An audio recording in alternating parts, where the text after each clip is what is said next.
Ya, baik teman-teman. Tadi kita sudah mencoba mengupas ya, membuat IPK dari KD pengetahuan. Nah, sekarang untuk KD keterampilan. Teman-teman lihat dari tugas teman kita, yaitu misalnya menceritakan kisah singkat Nabi Muhammad SAW. Nah, ini lagi-lagi tidak ada kode, maka mari kita lihat di Permendikbud nomor 24, lampiran 24 tadi. Bahwa di sana kita temukan karena tadi pengetahuannya 3.17, otomatis KD keterampilannya di 4.17. Tidak boleh di keterampilan kode yang lain ya, misalnya 4.5 tidak boleh. Jadi kalau pengetahuannya 3.17 maka keterampilannya juga di 4.17 seperti itu. Nah, di sini kita temukan bahwa bunyinya KD tersebut adalah menceritakan kisah keteladanan Nabi Muhammad SAW. Nah, bandingkan dengan bunyi yang tadi menceritakan kisah singkat Nabi Muhammad SAW.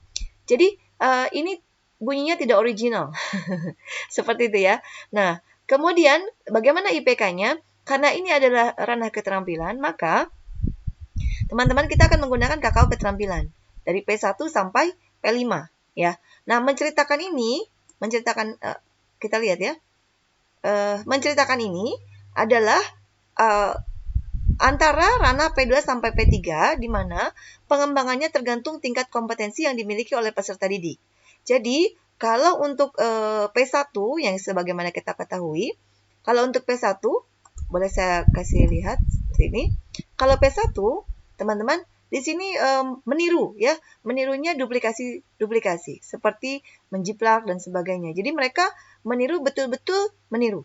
Nah, kalau di P2 itu manipulasi di mana mereka meniru tetapi sudah mulai mengembangkan kemampuan yang ada dalam diri anak, dalam peserta didik ya. Jadi mereka bisa menceritakan tetapi dengan bantuan misalnya.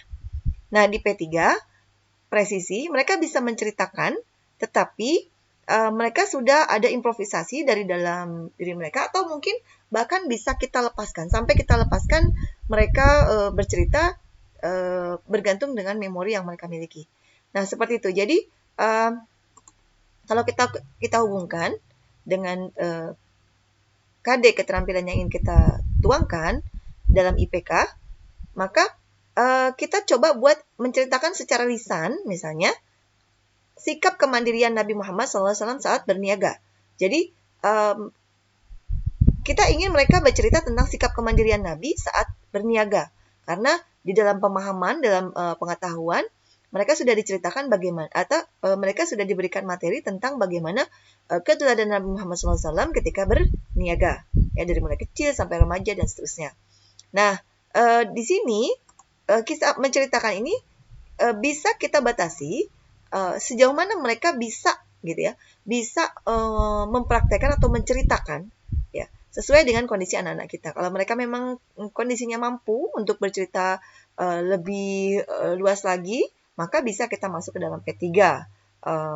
Tetapi kalau kita mereka yang penting mereka bisa bicara saja. Nah, kita berikan poin-poinnya, maka itu ranahnya di P2 seperti itu.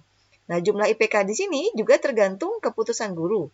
Apakah banyak waktunya yang tersedia, ataukah banyaknya keterampilan yang diperlukan untuk mencapai kompetensi keterampilan yang ada di KD. Jadi kalau misalnya waktunya banyak, teman-teman bisa membuat IPK lebih dari 1 di ranah keterampilan. Tapi kalau waktunya terbatas, teman-teman bisa hanya membuat 1 saja. Yang penting adalah semua peserta didik bisa terwakili kemampuannya dalam hal menceritakan kemandirian Nabi Muhammad SAW saat berniaga. Mungkin demikian teman-teman untuk penyusunan indikator pencapaian kompetensi ini. Terima kasih banyak. Assalamualaikum warahmatullahi wabarakatuh.